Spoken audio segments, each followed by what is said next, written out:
तो good morning. और हम चलते हैं आप नए चैप्टर में।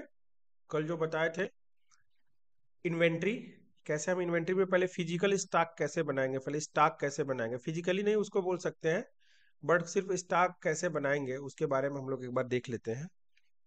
तो एक बार चलते हैं हम वर्क एजुकेशनल मोड में। जाने के बाद से हम चलेंगे अपना।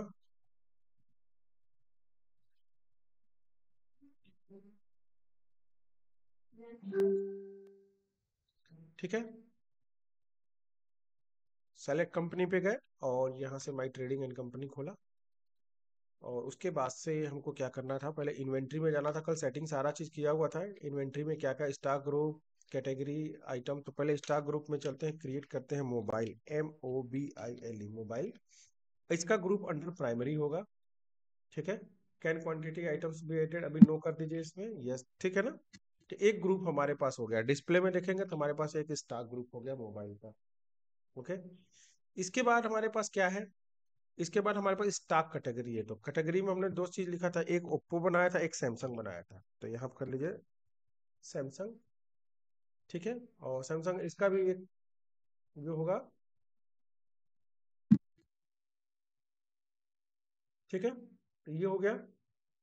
इसके बाद एक हो गया हमारे पास ओप्पो, तो एक ये बना लिया हमने, ये भी प्राइमरी हो गया। ठीक है, अब हमको करना क्या है कि हमको स्टॉक आइटम बनाना था। तो स्टॉक आइटम में हमने बनाया था, देखिए अब यही से शुरू होती है कहानी। स्टॉक बनाने के लिए सबसे पहले हमको एक चीज पूछेगा, यूनिट, जो हमारे पास नहीं है। एक चीज क्या पूछेगा हमारे पास, यूनिट, जो हमारे पास यूनिट नहीं है। यहाँ पे जो कुछ भी भर दे अगर स्टॉक का नाम, कि गैलेक्सी S23, तो हमारे पास यूनिट नहीं है। हमारे पास ये तो है कि ग्रुप हम डाल देंगे मोबाइल के अंदर, और यहाँ पे हम डाल देंगे मान लीजिए सैमसंग, बट हमारे पास यूनिट नॉट अप्लीकेबल है। यूनिट नहीं होगा तो हम क्वांटिटी नहीं भर पाएंगे। ठीक है, तो इसके लिए हम क्या करेंगे, एक यूनिट बनाते हैं। तो उसके लिए हम क्या करेंगे, इन्वेंट्री इन्फो में फिर जाएंगे और यहाँ पे यूनिट ऑफ मेजर बनाएंगे, क्रिएट करेंगे। हमसे पूछता है दो टाइप के यूनिट होते हैं, एक सिंपल होता है, एक कंपाउंड होता है। तो पहले अभी सिंपल सीख लीजिए। सिंबल, सिंबल में मान लीजिए हमने पीस बनाना है तो पीस कर दिया है, या नॉस कर दिए, NOS। और फॉर्मल नेम उसका हो जाएगा नंबर, मतलब नंबर में 1 2 3 4 5 ऐसे। दशमलव नहीं चाहिए, डेसिमल में हमको नहीं चाहिए। ठीक है, स्किप दबाएंगे। अब हमारा ये क्या करेगा, यूनिट भी डिफाइन हो गया। अब चलते हैं हम यहाँ पे क्रिएट करते हैं। तो पहले हमने लिखा मॉडल सैमसंग में S23, गैलेक्सी वॉच S23, तो लिखेंगे गैलेक्सी S23। ठीक है, अंडर हो गया मोबाइल। ठीक है, और ये हो गया आपका सैमसंग। ओके, और यहाँ पे कर दिया हमने नंबर 9। अब यहाँ क्वांटिटी पूछेगा आपसे, क्वांटिटी क्या होगा। जैसे मान लिया हमने दे दिया 10 क्वांटिटी, 10 क्वांटिटी। तो हमने बोला था कि बाय डिफॉल्ट आपको देखिएगा कि जब हम गोडाउन क्रिएट करते हैं तो मेन लोकेशन हमारा बाय डिफॉल्ट बन जाता है। ठीक है, तो वो हमारा क्या हुआ, बाय डिफॉल्ट हमारा मेन लोकेशन बन गया। तो मेन लोकेशन हमने बाय डिफॉल्ट कर दिया। अब यहाँ पे रेट है। अब रेट डिफाइन करना हमारा कितना होगा। तो जैसे मान लीजिए हमने लिख दिया 25,000, 25,000 पर एक का मतलब हो गया। तो 10 का देखिए ऑटोमेटिक कैलकुलेट करके निकाल देगा, 2.5 लाख रुपए हो गया। सेव कर दिया। अब जैसे मान लीजिए कि हमने लिखा है गैलेक्सी S24। ठीक है, अंडर, फिर ये हो जाएगा मोबाइल, और ये हो जाएगा सैमसंग। ठीक है, और यहाँ पे क्वांटिटी जो आपका यूनिट है ये हमारा नॉस में है, क्वांटिटी मान लीजिए जैसे 5 हो गया। अब ये मेन लोकेशन में जाएगा आपका, यहाँ पे देखिए। और उसके बाद से क्वांटिटी जैसे मान लीजिए हमने दे दिया 5, और रेट दे दिया पर का 35,000 रुपये, जैसे मान लीजिए 35,000। ठीक है, तो ये 1,75,000 रुपये आपका हो गया। तो ये क्लियर हो गया। अब देखिए अगला था ओप्पो F17। ठीक है, तो क्या था, ऐसा लिख सकते ओप्पो F17। ठीक है, तो ये भी हो गया अंडर मोबाइल के, और यहाँ कैटेगरी हो जाएगा ओप्पो। ठीक है, ये भी नास में। क्वांटिटी मान लीजिए 10 हो गया, और मेन लोकेशन गोडाउन में हमारा गया। और यहाँ पे 10 क्वांटिटी यानी एक का रेट है हमारा 20,000। तो ये हमारा हो जाएगा 2 लाख का हो जाएगा, सेव कर लेंगे। फिर हमारे पास है ओप्पो F17 Pro। ठीक है, और यहाँ पे हमने लिखा मोबाइल, और यहाँ पे हो गया हमारा ओप्पो के अंदर, और यहाँ पे क्वांटिटी नाउ, और क्वांटिटी दे दिया जैसे मान लिया हमने 5। ठीक है, गोडाउन रेट दे दिया हमने, मान के चलिए 22,000 रुपये। तो 22,000 रुपये दे दिया। तो ये हमारा देखिए 1,10,000 रुपये हो गया। सेव कर लिया हमने। अब हम देखेंगे यहाँ से बैक जाएंगे और यहाँ पे क्या करेंगे, हम देखेंगे कि स्टॉक समरी दिखेगा। मेन चीज, main master gateway of tally में जाके हम चेक करेंगे स्टॉक समरी। तो स्टॉक समरी चेक करेंगे तो स्टॉक में हमारे पास मोबाइल कितने का आ गया है टोटल, 7,35,000 का मोबाइल का स्टॉक है। अब इस पे एंटर करेंगे तो हम बताएगा कि गैलेक्सी ये इसका इसका इतना इतने का स्टॉक है आपके पास, इतना है, ठीक है ना। तो ऐसे एंटर करेंगे तो आपको दिखाएगा कि कब की एंट्री हुई है। तो ये चीज आपको स्टॉक बनाने के लिए होता है, फिजिकली स्टॉक होता है कि जैसे हम बना दें। अब जैसे मान के चलिए गोडाउन में फिर चलते हैं। अब चलिए इस बार देखिए दूसरा चीज बनाते हैं। अब देखिए गोडाउन में क्या होगा कि अब हम गोडाउन एक नया चीज बनाएंगे। तो हम गोडाउन में चलते हैं और क्रिएट करते हैं। चलिए क्रिएट करते हैं। एक गोडाउन हम लिखेंगे, मान के चलिए कि हम अपना दे दिए हम दुकान, हमारे पास शोरूम है, शोरूम में रैक बना हुआ है। तो रैक हमने दे दिया, रैक 1 रैक 2 ऐसे करके दे देंगे। रैक 1 अंडर किसके जाएगा, मेन लोकेशन में आ गया। जो मेन लोकेशन में या अपना अलग से बना सकते हैं आप, प्राइमरी के अंदर डाल दिया आपने। और स्टॉक थर्ड पार्टी भी तो नहीं, नो नो कर दीजिए। एक रैक हो गया, एक रैक 2 हो गया, रैक 2 हो गया। तो रैक 2 हो गया तो ये आपका भी, ये भी अंडर प्राइमरी हो गया, ठीक है। क्लियर हो गया। दो रैक हमने बना लिया और हम चलते हैं कि दो यूनिट, दो और आइटम बना लेते हैं हम। तो सबसे पहले एक और स्टॉक ग्रुप चलते हैं, इन्वेंट्री इन्फो, और इसके बाद चलते हैं स्टॉक ग्रुप। तो स्टॉक ग्रुप तो मोबाइल बना हुआ है, कोई दिक्कत नहीं है। अब हमें क्या करेंगे कि एक हम स्टॉक कैटेगरी क्रिएट कर लेते हैं और इसको लिख देते हैं वीवो। क्या लिख देंगे हम, वीवो, ठीक है। अभी वीवो कंपनी का हमको मोबाइल का स्टॉक रखना है। तो वीवो में गए और यहाँ पे हम क्या करेंगे, स्टॉक कैटेगरी का स्टॉक आइटम, और इसका यूनिट भी वही है, कोई दिक्कत नहीं है। तो स्टॉक आइटम में चले और वीवो में लिखा V29, वीवो V29, ठीक है। और यहाँ पे गए और अंडर हो गया मोबाइल, और ये हो गया आपका अंडर वीवो नॉस में। और क्वांटिटी हमने दिया जैसे मान लीजिए 10। तो 10 के लिए अब आपसे पूछेगा, आप देखिए रैक 1 में हमने क्या लिखा है, कितना रखा है, 5 पीस। मान के चलिए कि ये हमारा 25,000 के रेट से है, ठीक है। और रैक 2 में भी हमने रख दिया, ठीक है, 25,000 के रेट से। चलिए ये हो गया आपका, सेव हो गया। अब जैसे वीवो V29 प्रो है, वीवो V29 प्रो, ठीक है।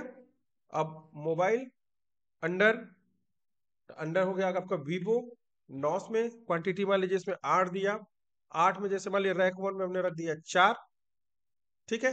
और रेट जैसे मान के चलिए कि दे दिया हमने 30,000 या 40,000, ठीक है। ये हो गया। फिर रैक 2 में हमने रख दिया 4, रैक 2 में हमने रख दिया 4, ठीक है। तो ये हमारा ऐसे स्टॉक हो गया, ठीक है ना। अब यहां से देखिए स्टॉक समरी में तो हमको सब चीज वही दिखेगा आपका कि मोबाइल अभी कितने का हो गया, देखिए 13 लाख का, हमारे पास 13,05,000 का स्टॉक हो गया। एंटर करेंगे तो देखिए सारा आ गया, Galaxy S23, Galaxy S24, Oppo F70, Oppo F17 pro, Vivo V29, फिर हो गया वीवो V29 प्रो। तो ये सारे स्टॉक्स हमको दिखेंगे, ठीक है ना। अब ये चीज पता कैसे चलेगा, तो जब ये पता कैसे चलेगा, जब आप कोई चीज सेल करोगे ना, जब आप सेल करोगे, जब हम सिंपल चीज बता देते हैं। अगर आपने कोई सेल्स किया इनवाइस मोड में, इनवाइस मोड तो बताया नहीं है। जैसे मान लीजिए कोई कस्टमर है आपका, तो कस्टमर भी आपको बताए थे कि जैसे मान लीजिए कि Milton and company, suppose date आपने इसको सेल किया। तो अभी सेल्स का लेजर नहीं बनाया कि सेल्स अंडर सेल्स अकाउंट्स। तो एक सिंपल चीज बता देते हैं, अभी पहले एक सेल्स का एक लेजर बना देते हैं, लेजर। और उसमें क्या था कि आपने कभी भी इसमें वो इन्वेंट्री वैल्यू इफेक्टेड नो कर दिया था, इसलिए नहीं दिख रहा है। एक लेजर क्रिएट करके पहले हम दिखा देते हैं कि एक लेजर सिंपल दे देते हैं। जैसे मान के चलिए कि एक मनीष कुमार एक हमारा कस्टमर है, ठीक ना। तो अंडर हो गया आपका सन्ड्री डेबिटर्स, क्या हो गया, सन्ड्री डेबिटर्स। और इन्वेंट्री वैल्यू इफेक्टेड देखिए यहाँ पे कर देंगे यस, क्योंकि इसको इन्वेंट्री एस कर दिया हमने, ठीक है। और एक हमने बना लिया mobile sales, mobile sales under sales accounts, ठीक है। और इसको भी कर दिया inventory value affected yes, YES कर दिया, ठीक है। ये सेव हो गया। अब हमको करना क्या है कि जब हम अकाउंटिंग बाउचर में जाएंगे और सेल का बाउचर बनाएंगे, तो पहले क्या आएगा, लेजर हमारा मनीष कुमार। और यहाँ पे जब देखिए मोबाइल सेल्स आ गया ना, मोबाइल सेल्स आएगा। अब हम क्वांटिटी ऐड करेंगे तो आपको बताता है, ये देखिए यहाँ पे दिखाता है कि किसमें कितना कितना कितना है। मान के चलिए वीवो V29 कितना है। अब मान के चलिए कि यहाँ पे वीवो V29 एक में 10 है, ठीक है। 10 पीस है, V29 Pro 8 है, V29 Pro अगर मान के चलिएगा तो अब यहाँ पे क्लिक करेंगे तो आपको दिखा देगा कि देखिए आपका रैक 1 में 4 रखा हुआ है, रैक 2 में 4 रखा हुआ है। ये चीज आपको दिखा देगा कि आपका कौन से रैक में कितना। अब मान लीजिए कि रैक 1 से अगर 5 करेंगे तो ये बोल देगा भाई आपके पास निगेटिव स्टॉक हो रहा है, देखिए ये निगेटिव स्टॉक बता देगा। इसलिए कभी भी क्या करेंगे हम, यहाँ पे लगाएंगे कितना, 4। जब 4 लगाएंगे तब जाकर के वो सही लेगा आपका। अब इसमें भी होता है कि रेट ऑटोमेटिक आता है, स्टैंडर्ड रेट क्या होता है, ये सारी चीजें कि क्यों ही हम यूनिटी डालेंगे, यानी कि जो ही हम स्टॉक बनाएंगे उसी समय हम रेट डिफाइन कर देंगे, तो हमारा बेचने वाला रेट अलग निकल जाएगा, खरीदने वाला रेट अलग निकल जाएगा। इसको कहते हैं कॉस्ट प्राइस और सेलिंग प्राइस। तो ये आपको नेक्स्ट में मिलेगा। अब जैसे इस पे एक सेल और परचेज का एक हम एक चीज बता देते हैं कि अब हम क्या करेंगे कि स्टॉक बनाएंगे तो हम एक क्या करेंगे कि परचेज और सेल का बना करके उसके अकॉर्डिंग हम सारा चीज मेंटेन करेंगे, ठीक है। तो वो कैसे होगा, जैसे मान के चलिए कि हम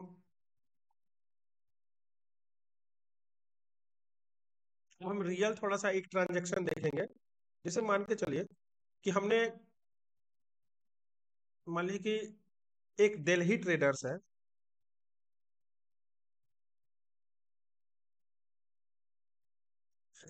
दिल्ली ट्रेडर्स से आपने क्या क्या परचेज किया। तो मान के चलिए कि आपने कुछ चीजें परचेज की, मान के चलिए कि आपने लैपटॉप परचेज किया। क्या किया, तो परचेज क्या किया, लैपटॉप।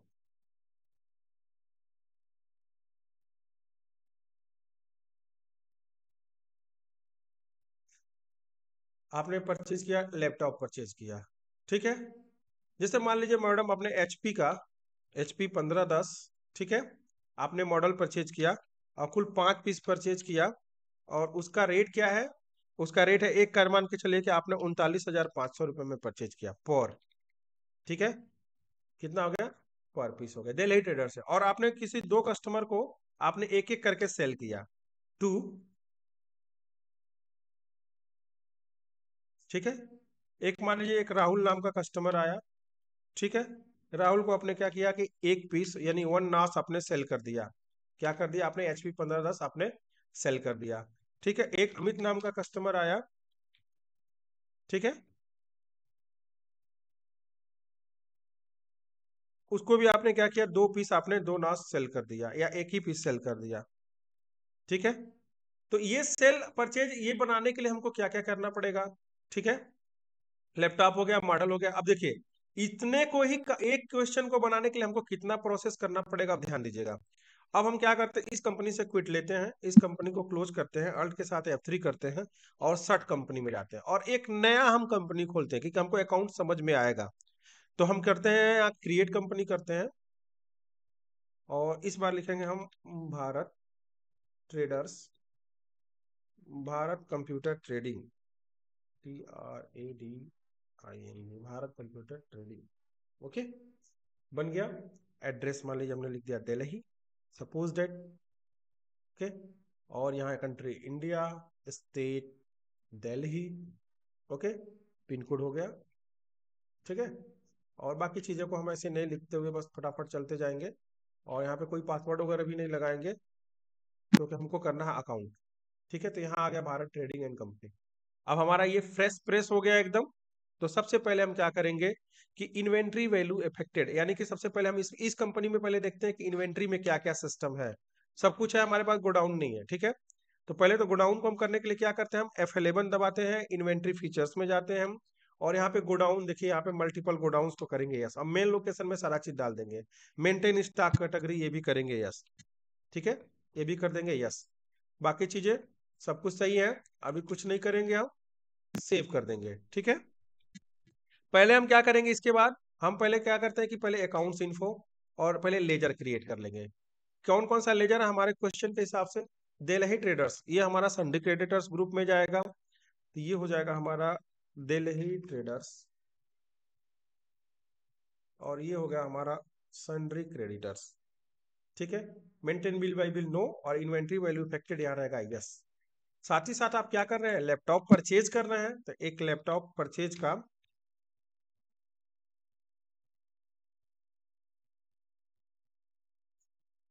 एक लेजर बना लीजिए अंडर परचेज अकाउंट्स, ये इन्वेंट्री वैल्यू अफेक्टेड यहाँ पे रहेगा। अब यस, अब क्या रहेगा यहाँ पे, यस रहेगा। ठीक है, अब देखिए, अब एक है क्या कि आपको अगला एक क्या है कि किसी दो कस्टमर्स ऐसे हैं जिनका आपको लेजर बनाना होगा। तो पहले क्या है आपका, राहुल और अमित। तो चलिए लेजर बना लीजिए, पहले लिखिए राहुल, तो जिनको बेचते हैं वो हमारे डेबिटर्स होते हैं, तो हो जाएंगे सन्डी डेबिटर्स। ठीक है, maintain bill by bill no, और यहाँ इन्वेंट्री वैल्यू इफेक्टेड कर देंगे यस। हो गया, कंट्रोल ए कर लीजिए, राहुल हो गया, अमित हो गया, सन्डी डेबिटर्स, और यहाँ पे करके यस। या तो ये देखिए यहाँ एंटर एंटर एंटर दबा के सेव करेंगे, या कंट्रोल ए कर लेंगे तभी भी सेव हो जाएगा। ठीक है, तो एक बार हम देख लेते हैं कि क्या हमारे लेजर्स बन गए। तो लेजर में हम डिस्प्ले में जब जाएंगे तो हमारे पास देखिए एक डेल्ही ट्रेडर्स बन गया, लैपटॉप परचेज बन गया। अब एक लैपटॉप सेल्स का भी बनाना पड़ेगा, राहुल हो गया। ठीक है, और एक अमित भी हो गया। तो चलिए एक लेजर और बनाना है, तो उसको क्रिएट कर लीजिए, laptop sales, under sales accounts. Okay, inventory value affected yes, save कर लिया हमने। ये हो गया। अब हम चलिए हम क्या करेंगे, एक इन्वेंट्री इन्फो में चलेंगे और पहले स्टॉक ग्रुप बनाएंगे। क्या क्रिएट करेंगे, तो स्टॉक ग्रुप में क्या है हमारे पास, laptop, LAPTOP, laptop under primary. और दूसरा चलेंगे कैटेगरी क्या है, HP कंपनी का, तो कैटेगरी में लिखेंगे HP। ओके, और यहाँ पे अंडर प्राइमरी, सेव कर लिया। अब चलिए स्टॉक आइटम बनाने से पहले हमको यूनिट डिफाइन करना पड़ेगा। तो यूनिट ऑफ डिफाइन में चलते हैं, और इसको हम करते हैं यहाँ पे NOS, नाफ, NUMBER, नंबर। ओके, हो गया। अब चलिए, अब ये सारी चीजें बन गई, अब हमको क्या करना है, स्टॉक बना। अब स्टॉक ऐसे नहीं बनेगा कि हम जाए इन्वेंट्री इन्फो में फिर स्टॉक आइटम स्टॉक बना ले, ऐसे नहीं करेंगे। अब हम परचेज में चलेंगे, सीधे स्टॉक बन गया। तो पहले हम आइटम डिफाइन कर लेंगे, पहले आइटम को क्या करेंगे, डिफाइन कर लेंगे। आइटम में अब यहीं पे एक ऑप्शन होता है, हम बता रहे हैं आपको, F12 दबाइए, इसमें होता है set standard rate for stock item, या allow standard rate for stock item. नीचे से दूसरा नंबर देखिए, ये ऑप्शन बहुत ही इंपॉर्टेंट होता है। ठीक है, इसको करेंगे यस, तो आपको खरीदारी और बिक्री का रेट पता चलेगा। ठीक है, जैसे मान के चलिए कभी मैंने मॉडल क्या लिया था, HP 1510। ठीक है, तो चलिए यहाँ लिखते हैं HP 1510 मॉडल अंडर लैपटॉप, ये HP के अंदर, और यहाँ हो जाएगा नॉस। अब देखिए यहाँ पे सेट स्टैंडर्ड रेट ऑटोमेटिक आ गया, यहाँ करेंगे यस। तो आपसे पूछेगा कि खरीदारी और बिक्री, तो हमने कितने का खरीदा है पर, ये खरीदारी क्या है, 39,500। तो 39,500 में जब ग्राहक लेगा, ठीक है, तो 39,500 दे दिया, और हम कहेगा भाई हम कम से कम 42,000 में बेचेंगे इसको। तो 42,000 में सेल रेट, उसका प्राइस मतलब सेलिंग का स्टैंडर्ड सेलिंग प्राइस उसका फिक्स कर देंगे। ठीक है, क्वांटिटी हम अब यहाँ नहीं भरेंगे, यहाँ पे सेव कर देंगे। हो गया, चलिए अब हमको क्या करना है कि अब हमको परचेज बनाना है, पहले एक बाउचर बनाना है परचेज। परचेज क्या कर रहे हैं, दिल्ली ट्रेडर से हम 5 पीस परचेज कर रहे हैं। तो चलिए आप दिल्ली ट्रेडर्स में चलिए, अकाउंटिंग बाउचर, और यहाँ पे लगाइए F9, एंटर दबाइए, और यहाँ पे लिखिए दिल्ली ट्रेडर्स। ठीक है, और यहाँ पे कुछ नहीं है तो एंटर एंटर दबा के आ जाइए नीचे। ठीक है, उसका डिटेल्स वगैरह नहीं भरना है, जब आपके पास होगा रियल प्रोजेक्ट, रियल बनाएंगे तो आप करेंगे। तो यहाँ हो गया लैपटॉप परचेज। लैपटॉप परचेज में यहाँ से स्पेस लगाइए, तो यहाँ पे देखिए आपका लिस्ट आ जाएगा आइटम का, HP 1510, एंटर करेंगे। अब आपसे पूछेगा मेन लोकेशन में आप रखना चाहते हैं कितना पीस, तो हम 5 पीस रखना चाहते हैं। देखिए 5 पीस जो तुरंत ऑटोमेटिक इसका खरीदारी वाला रेट यहाँ डिफाइन हो गया, 1,97,500 का हमने लैपटॉप परचेज कर लिया। सेव कर दीजिए, आपका परचेज हो गया। अब एक बार थोड़ा लेजर में देख लेते हैं कि क्या सेल्स में हमने लैपटॉप सेल्स का लेजर बनाया है क्या। डिस्प्ले लैपटॉप सेल्स नहीं बना है, सेल्स यहाँ लैपटॉप सेल्स सॉरी बना हुआ है। ठीक है, ठीक है, तो अब चलिए अब यहाँ पे अकाउंटिंग बाउचर में चलिए, और जाने के बाद से यहाँ पे करिए F8 दबाइए सेल्स का, और यहाँ पे लिखिए आप यहाँ पे, अब किसको बेचना है, पहला एक, पहले कौन सा कस्टमर है आपका, पहले राहुल, राहुल को 1 पीस, और अमित को भी 1 पीस। तो चलिए राहुल को सेलेक्ट कर लेते हैं, और इसको बोलेंगे कि राहुल को आपने लैपटॉप सेल किया HP का 1 पीस, गोडाउन मेन लोकेशन में इसे एक निकाल रहे हैं 1 पीस। देखिए ऑटोमेटिक 42,000 का रेट आ चुका है। ठीक है, 42,000 का रेट आ गया, इसको सेव कर लीजिए। हो गया। दूसरा सेल्स किसको कर रहे हैं आप, अमित को कर रहे हैं, तो अमित सेलेक्ट कर लीजिए। सेलेक्ट करने के बाद से यहाँ पे लैपटॉप सेल्स, और यहाँ पे देखिए HP 1510, और यहाँ पे गोडाउन देखें तो 5 में से देखिए 1 पीस घट गया है यहाँ पे। ठीक है, और फिर यहाँ से सेलेक्ट करेंगे, एक पीस लेंगे, देखिए 42,000 का इसको भी सेल कर दिया आपने। ओके, हो गया। अब हमने सेल्स करने के बाद स्टॉक चेक करना चाहेंगे, स्टॉक समरी देखिए। तो हमारे पास क्या है, अब 1,18,500 का बचा हुआ। अब देखिए 3 पीस बचा हुआ स्टॉक में। एंटर करेंगे तो बोलेगा देखिए 5 पीस आया था, जिसमें से 2 पीस हमने 84,000 का बेच चुका है। ठीक है, जब इस पे एंटर करेंगे तो आपको बताएगा कि दिल्ली ट्रेडर्स से आपने परचेज किया 5 पीस और 2 पीस सेल कर दिया। तो हमारे पास क्या हुआ, प्रॉफिट क्या हुआ। तो चलिए स्किप दबाते हैं और हम यहाँ पे चलेंगे किसमें, प्रॉफिट एंड लॉस में चलेंगे। तो हमको 2 लैपटॉप के बेचने में हमको 5,000 का देखिए नेट प्रॉफिट हुआ है। ठीक है, देखना है, प्रॉफिट भी दिखा रहा है कि 5,000 का 2 लैपटॉप के बेचने में 5,000 का प्रॉफिट भी ऑलरेडी हो चुका है। ठीक है, ट्रायल बैलेंस क्या है इसका, तो ट्रायल बैलेंस भी चेक कर, बैलेंस शीट चेक कर सकते हैं, तो सारी चीजें आप कर सकते हो। ठीक है ना, डिस्प्ले में जाके ट्रायल बैलेंस दे सकते हैं। तो दिखा रहा है कि आपके पास देखिए 84,000 का सेट गया है और आपके पास इतने का आपका मटेरियल बचा हुआ है। ठीक है, तो ये होता है आपका अकाउंटिंग। जैसे आप इन्वेंट्री सिस्टम में अभी बहुत सारी चीजें, इनवाइस कैसे जनरेट करते हैं, तो अभी बहुत सारा कुछ है। धीरे धीरे आप आगे करेंगे, आगे करके उसको प्रैक्टिस करते रहेंगे और बाकी जो प्रॉब्लम आएगा तो मुझे आप इन्फॉर्म करेंगे। ओके।